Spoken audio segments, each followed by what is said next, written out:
Welcome to Trustworthy AI Chronicles, where we explore the cutting edge of AI security, ethics, and innovation. My name is Dr. Ihsen Alouani from the Center for Secure Information Technologies at Queen's University Belfast. Join me to uncover the risks, share the breakthroughs, and spotlight the people shaping the future of trustworthy AI. Coming up on Trustworthy AI Chronicles, we are joined by Cara Hunter, elected member of Northern Ireland Assembly and one of the boldest voices on AI regulation. As someone working on the front lines of policy and public trust, Cara brings a fresh perspective on the promises and perils of AI in our life. Being personally targeted herself by a deepfake during election times, she is speaking out on the urgent need to protect people and truth itself in the AI age. Don't miss this inspiring conversation. Hi, Cara. Thank you very much for joining me today. Really happy to have you in the Trustworthy AI Chronicles. It's great to be here. Thank you for having me. Thank you very much. Before diving directly into the topic of today's episode, Cara, could you please tell our listeners a bit about yourself? Your journey, your career. So I am now 29. I first got into politics when I was 23. Which I think I was crazy for doing at this point. But I was really passionate about mental health and suicide prevention. So I had a loss in my last year of university. I'd lost my best friend, sadly, to suicide. And he was a young man and loved so much.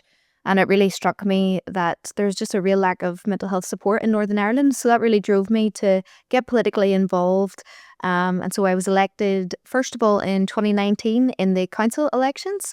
And I was a councillor for the Derg DEA and deputy mayor of Derry City and Strabane. And it was the most fun job I've ever had in my life. I absolutely adored it. And it really opened up my eyes to just the different needs across Northern Ireland and really zooming in on that kind of mental health, suicide prevention and addiction as well and lack of funding. Absolutely fascinating. Thanks very much, Cara. So probably one of the reasons I want so badly to have you on the podcast is when I knew about the deepfake event that you have been a victim of. It was in 2022, yes, I think. Yeah. Could you please, first of all, for people who are not aware of it, what actually happened? Yeah. So I was elected to the position I'm currently in. I was co-opted in the year 2020. And then we had our Assembly 2022 election. So about 3 weeks out from the election, it stands out so much to me because it was Good Friday. I got sent a video, essentially what I would define as a hardcore pornographic video with a likeness to me. So it was about 44 seconds. And the first couple of seconds, you see a woman's face. And it's very, very similar to myself. So for the 3 weeks prior to the election, essentially... So that was 3 weeks prior to the election. Yeah. That's when it happened. Okay. And our party had sought, advice on how to navigate this. This was totally foreign. And I knew as a woman that this was going to be a big deal because it's about sexualization and the weaponization of being a woman, I guess, and just a sort of tech-facilitated misogyny. And it was absolutely awful. I wouldn't wish this on my worst enemy. But we seek legal guidance on the best way to go. And we were advised, if 10,000 people know, you don't want 100,000 people to know. So don't come out on it until after the election. So I sat, and it was incredibly painful in which to do so. And I'm very lucky to have a good partner and good parents because they were so supportive throughout. And then as soon as the election, I only got in with 14 votes. That's how I kept my seat. But I didn't even care about the electoral outcome. I just wanted to get out and to tell my story and to, call out this fake video and really go from there. And it was just a complete whirlwind. Initially, I had thought that it was like a fake pornographic video insinuated that it was me, but then I became aware it was a deep fake. And since then, I think the horror of something like this that lingers is, to this day, I still meet people and they're like, "You're the wee girl that had the video leaked," and I'm like, "No." No. And since this has happened, I've spoken with the UK Safety Centre, the online, the Open University, Protecting Women and Girls, even the Revenge Porn Hotline to talk about, where do you fall when it's a deepfake, because it's not technically revenge porn because it's not you, but then, the police can't help and, your job can't help and the law isn't there. It's just really confusing to navigate and evidently very traumatizing as well. So this is in 2022 tech-wise. So this is some generative AI tools definitely that have been used to generate this. In 2022, I think that would have been the GAN, generative adversarial networks at that time, which were not super sophisticated. Now, what can be done today in 2025 would be way more difficult to spot, difficult to seamless, Yeah. absolutely, which means that the risk is only going higher, arguably. I'm hoping, though, I'm saying arguably, I'm hoping that because people are getting aware that this is not only possible but can be seamless, hopefully there is some level of critical judgment in the sense, well, first of all, is this AI generated or not? I'm hoping, I don't know if I'm naive about this, but still the capacity of harm with the new versions and new technologies of AI definitely are. And I think a specific concern for me is not only the gendered lens to this, because I do think women are more targeted. It's also just the fear around children. And, when I speak to parents in my job, I talk a lot about like, don't post photos of your children online, like simple photos, because I worry that they could be wrongfully misused because AI has become so seamless. And are we doing enough on, protecting children from this as well? Like I can go out and advocate for women, but I think there's a layer there of child exploitation and AI deepfakes I think we need to be really, really concerned about. Well, absolutely. I think anyone can be victim of these types of misuse. Again, this was it was local election or it was It was the assembly the elections. assembly election, so Yeah. it is a Northern Ireland's Wide. wide. But this can be with impact globally, I suppose. Things like that can, and I think especially the fact that targeting time-wise specific critical timings where the impact of some information can be with high magnitude. Now, you would probably detect that or prove that this is AI generated a week after or a month after. Who cares? The harm can be done by then. Yeah. So that's And I find, it's in politics, I think my own journey, maybe not for every woman, but I always found you had to really evidence your worth. Like, yes, I'm young and yes, I'm new to this and yes, I'm a woman, but, I'm really passionate about this job and you really fight to be taken seriously. And then something like this was just like pulling the rug from underneath me. And I think it's really concerning. And as you say, now more than ever, the tech is seamless. so from 2022 to now, Cara, do you think there has been enough done to counter or to protect population against these technologies? No, I really, really don't. And I think there's lots of easy, small, cost-effective steps that we can take, whether that's, ensuring we're integrating AI education in our schools. So things like critical thinking. And I do know some countries have taken this on. Finland, when I was in France recently, they had talked about integrating AI into their education system and pointing out AI falsehoods or AI disinformation. Even things like, recognizing AI algorithms and bias. And I think there's so much we can do there on educating our young people, because even on Facebook, you'll see images that are really convincing, but it's total AI. So I think there's an educational aspect there. I think from a victim support, we can do far more to educate victims on what support is out there, and training up counsellors to understand the complexity of being a deepfake victim, because it's not you, but you're sort of grieving the fact that people think it is you. Then there's also something I think which is really important is educating our police service on these matters. And our police work really, really hard. Like in my case, they were lovely. They sent down 2 women.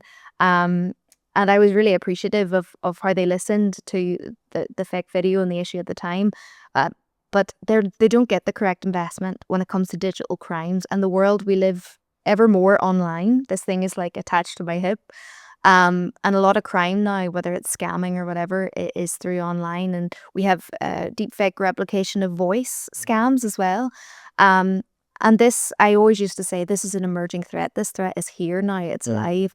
So I think we need to really deep dive. And I recently asked a question on this to the Justice Minister just about, are we providing an adequate level of investment into our police service to help support them to investigate these crimes, to find out sources? And that's my hope. That's my aspiration. That's what I want to see in the future and build towards.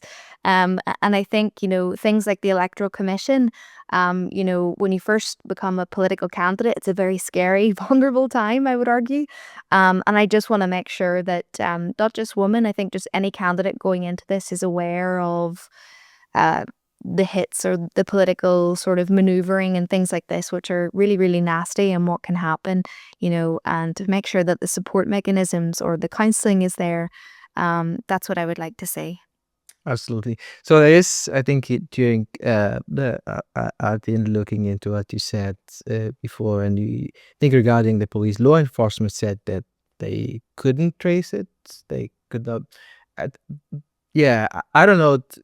So there is, I think, inherently there is also technical capacities to build here. Totally. And I guess this comes mainly through research and technology to be on the good side, I suppose. Yeah, I think there is massive investment to be towards the actually cutting edge research, because things are moving very fast and it can be really scary. So legislation wise though, so there's the technical side and research and so on. From a regulation perspective, what do you think should be done to help? I think it's I think if we lived in an ideal world, I would really like to see watermarking. I felt like the availability of apps to make deepfakes are terrifying, and I know there has been some work. Some Notify apps have been taken down recently by Google, and I think that's brilliant. But what I would like to see is watermarking, and other countries are looking at this now, like Japan, and just looking at laws around. Like I do know the UK has moved slightly, so initially they weren't going to do this, but now they've moved to consent-based law when it comes to deepfake creation. And before, they were going to put the emphasis on the victim to evidence that the creator of the video seeks to create harm or distress. And thankfully now that the British government has moved to say, no, we want this to be, if you didn't consent to it being created, that's all that needs to be evidence. So I do welcome that. I do think that's a step in the right direction. Do I think there's the level of urgency on this matter that I would like to see, Peter Kyle? No. I think we've seen some really passionate advocates on this matter. There's a really fantastic advocacy group called Not Your Porn, which is amazing. And it speaks to all the experiences of deepfake victims. Just they range in age, they range in gender background, identity, all this kind of stuff. And it just sort of shows that this is a massive societal issue and people do not know where to go for support. So they really help in signposting people to, mental health support. And I think what we need to see from a legislative perspective is, I would like to see is, really strong legislation that makes people afraid to make this kind of content. Like I would like to see, people going to prison for years. I mean, this is life ruining. It's life altering. And I think it's even bigger than that. It's about the sanctity of our democracy, and democracy cannot exist without truth. And AI blends the lines of how we perceive reality. Do you know what I'm saying? So I really think what we need to see is mandatory watermarking.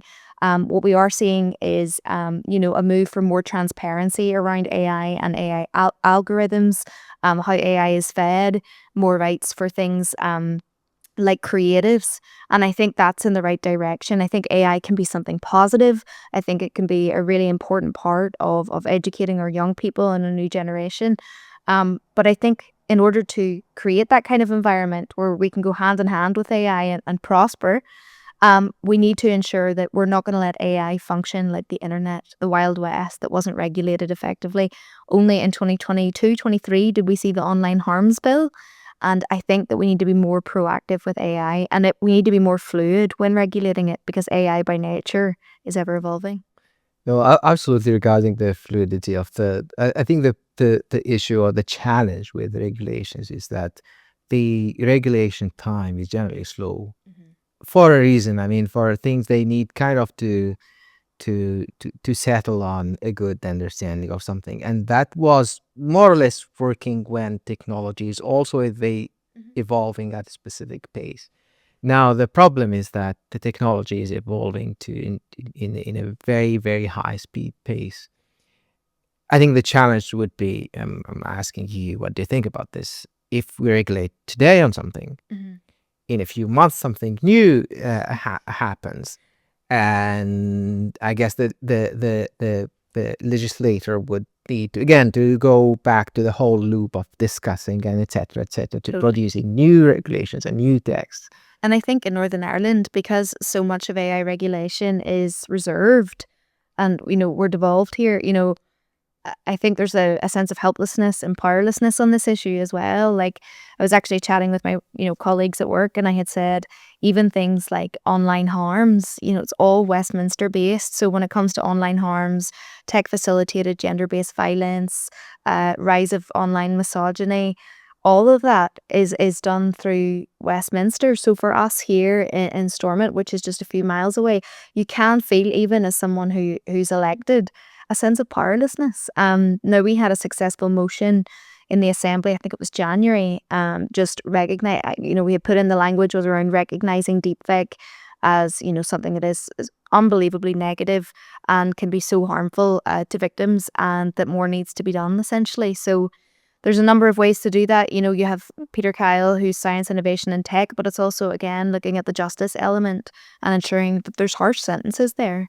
And I'm quite blessed in my own experience that I have a platform and I can come out and firmly say, and evidence is not me, but other people just they don't have that benefit, that they're maybe a teacher or they work in a shop and they don't have the same platform. So I think it's really there's a need for me, I suppose, to I don't see myself as really a victim anymore. I see myself as someone who, sadly, I've had this lived experience, and this is an opportunity now to advocate for, I suppose, like I said, an ecosystem of support for people, because this isn't going away. But again, with saying that, there is that sense of helplessness because we don't have certain powers here. And so it's an interesting thought, actually, when you think about regulating AI. Would they need a committee that just sits all the time every 24 hours they meet? I don't know. I think we were talking about earlier, just looking at regulation and the people who regulate, so the people in power, the ministers or the secretaries for state or whatever, they need to be clued in on how the tech works, how it operates, the good, the bad, the ugly. And I would be really intrigued to see what level of education people have. Like in the south of Ireland, they appointed a minister for AI, so I thought that's really forward thinking. It's looking at AI, but she herself had admitted that she doesn't use ChatGPT. So I think it's really important to, maybe that's a good thing. Maybe we can use that as an example of, okay, you're brand new to this, here's how it works. But I think as regulators, we should be educated on ever advancing technologies, because it is starting to be integrated into all of our sectors here. So we need to be educated as legislators. Absolutely. And I think there is regulation, and there is the standardization as well, which generally, and I think I collaborated with the Alan Turing Institute on a document about the AI security in general. And the problem of, or the challenges, let's say, of regulating on this is that probably standardization would be capable of moving faster or adapting to the pace better than probably not necessarily changing the laws. The laws can be generic, whatever, but between what the regulation is and what is implemented, there is a technical probably strata, which is standardization, can be technical. So this is from a regulation and law perspective, but there is also the elephant in the room, which are the platforms. And I think the platforms, they have a huge responsibility on this. I mean, between the capability of creating a video or anything, actually, we're talking about deepfakes as a phenomenon, but it can be technically anything, misinformation, it can be many things. The vulnerability of AI itself is another level. But again, for this to become actually harmful, it needs to be propagated through certain platforms. What do you think about that? I think you're absolutely right. So the social media giants, I think, have both a moral and a professional duty to do the right thing. They'll say they're just the host, they're just the platform, and it's the malicious actors that create these videos that are the bad guys. But I would argue firmly against that. And throughout my time when this was happening, I had reached out to Meta and I had said, not verbatim, but I had sort of said, this is happening. I'm just a couple weeks out from my election. This is a total falsehood. Like, can I speak with, please help. And I got one response, and it was very much, we're sorry to hear that. Our platform does not allow for nudity. They didn't say best of luck, but they may as well have said best of luck. And I had written back to them, and yeah, I don't recall getting an additional response. So I think what was painful for me was, I believe in freedom of speech and right to privacy, but when something like this happens, encrypted platforms are an absolute nightmare, like trying to understand the source. And what I would like to see is, I don't know if it's maybe like some kind of liaison within Meta and political representatives to play into the importance of democracy as well. This is something that, why was this video created? To ultimately change the outcome of a democratic election, to create a falsehood, misogynistic falsehood that would change the outcome of a democratic election. So for Meta to sidestep their responsibilities, I was extremely disappointed. Obviously, I'm relatively young. I'm 29. I've been on, Facebook since almost it's the year of its creation. And so when something as traumatic as this had happened, you would just expect, I suppose, a level of grace extended to you, but it wasn't. So I do think that these platforms have a real obligation they are not fulfilling. And it really concerns me. And I read an article today about Facebook had identified when teenage girls delete selfies from Facebook, and they would push beauty adverts to that young girl after they've deleted a selfie. So I think there's a real interesting, question there about morality, tech, and vulnerable people who use it, and people who maybe, again, just don't have the critical thinking when they're taking in content online, or just aren't aware of. I mean, a lot of people, like my own mom, would see something AI generated and just, because I suppose, It's hard to distinguish, to be honest. So see, in 2025, like, I've looked at AI images, even of the Met Gala yesterday, and I'm like, that is so convincing. It's scary. Yeah, absolutely. So I don't know about giving Meta or whatever tech company political liaison. They have already too much power. I don't know what should be done. Definitely there should be, probably then there should be regulations that hold them accountable, and then they will find a way to sort it out. But yeah, I guess they already have too much power anyway. And so I think a part of this discussion fundamentally would be there's some sort of duality between innovation and regulation, or ethics and innovation, in the sense, yeah, one could say, well, this is progress, this is innovation, and we need to foster and enable innovation and so on. How do you see this duality between innovation on the one hand and the ethics and regulation on the other. I think it's interesting because it's like the AI Olympics at the minute. Everybody wants to be like a Zuckerberg. Like, they want to be the person that's founded, the new idea that's going to change the world. So there's a lot of, I would say, a real competitive energy. Like, I've been in rooms with AI creators and, innovators, and it's interesting. I think there's two mindsets in this. There's people who are like, innovation at all costs. We need to crack on. If we don't do this now, some other country is going to take over. And then you'll get the other sort of mindset, which is we can absolutely do both. Like, ethics doesn't have to be the murder and the death of innovation. They can walk hand in hand, and someone will work closely with governments to create an environment where we can have AI, we can be ethical, we can innovate, and we don't have to give up one or the other. They can.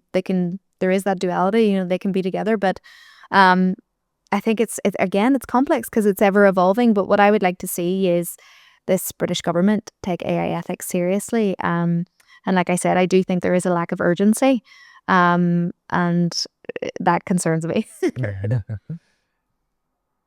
Yeah. So, yeah, I think it is always difficult to have this kind of, as you mentioned, there is a competitive aspect on the one hand, and it goes, the more developed this technology is, the higher potential risks it creates, and we're having this kind of tough discussion. In philosophically speaking, you would say, is this progress in the first place? But that's probably a number. Well, There's so many ways though to think about it, like, because it's all reaching. Like, it's so vast. AI is ever changing, and it's interesting. When you think about it, like, the possibilities are genuinely endless. Yeah, absolutely. I mean, obviously there are extremely positive utilities and uses of AI, and again, it's always comes down to trying to have It's about who uses it as who well. and how. Why? Yeah. So, like, it's talking about, like, you can use it to detect breast cancer, or you can use it to, facilitate warfare. And I think, like, what I was really intrigued by was looking at children in Northern Ireland with special educational needs, and AI assisted, like, helping with their language and their speech. So I do see AI is only as good as the person using it. And while there are malicious actors, I would never sort of broad brush AI as this negative thing. I think it's really intriguing though, and the red teaming stuff really interests me. Brilliant. So may I ask you, Cara, if you very kind of briefly, tell me, what do you want to see on all aspects, culturally, in law and politics, in society, education in general? What do you want to see to make use of AI more ethical, useful, AI for good, as people would say? Oh wow, that's a profound question. Well, I would say, just from my own experience speaking on the deepfake stuff, I would start there and make sure there's that ecosystem of support. So looking at the police, the government, looking at our institutions. Are they AI educated? For me, I sit on the AI, I sit on the education committee, and it's really, I think, ensuring that our young people are educated and thinking critically about the content that they consume. And when you look at the screen time of young adults and children, it's anywhere up to 8 hours a day. And so I think we really need to ensure young people are protected from false information, disinformation, or else I think we open ourselves up to look at our democracy and fairness and good-natured politics, and that really, really concerns me. It also concerns me from, obviously, we live in a post-conflict society, so things like, can AI inhibit peace and reconciliation? Can it stir up tensions? Does it feed into AI algorithms when it comes to things like journalistic articles? So I think there's so many ways it can go wrong, but I think there's real there's a real air of positivity about AI as well. I think we could really integrate it into our healthcare system. Obviously, we have extensive waiting lists here in Northern Ireland. Is there some mechanism to integrate AI into our healthcare, into ensuring there's early intervention for those who need it? For me, even I was chatting with a student the other day about how can we best educate our young people on the UN rights of the child in Article 42. And I had said, you know what? Young people are so tech savvy, you could create a chat bot on the NI Assembly website, and it could be fun, back and forth, quick way to summarize education and let them know what they're entitled to and their rights, and the right to protection and safety, all these kinds of things. So it can be a really powerful humanistic tool to create a better, more equal and fair society. And I think that all starts, I would argue, with ethics, because if we start strong with ethics, but then some people would probably say the opposite, and they would say, well, hold on, we need to innovate. But what I would like to see is, with the deepfake stuff, we have our watermarking AI ecosystem of support, and then looking at the positives of AI, looking at it when it comes to young people and speech and language, healthcare, early detection. And I just think the possibilities are endless in a wonderful way. And even fun things, like I would chat to ChatGPT about silly things, like I would say, why is my dog doing this or whatever. So it's like having an encyclopedia in your pocket, which I love, which I absolutely love. And if you have a thirst for knowledge, it's never ending information. So yeah, maybe I'm rambling at this point. But those are just some of the things that, there is that word you use, the duality of it is AI is what you feed it to be. So if you're a good person, it'll throw good things back, I think. And then if you're a malicious actor, like what happened to me, and you want to generate something cruel, then that's what will happen. Lynn, thanks very much, Cara. It was really lovely having you today. Thank you very much.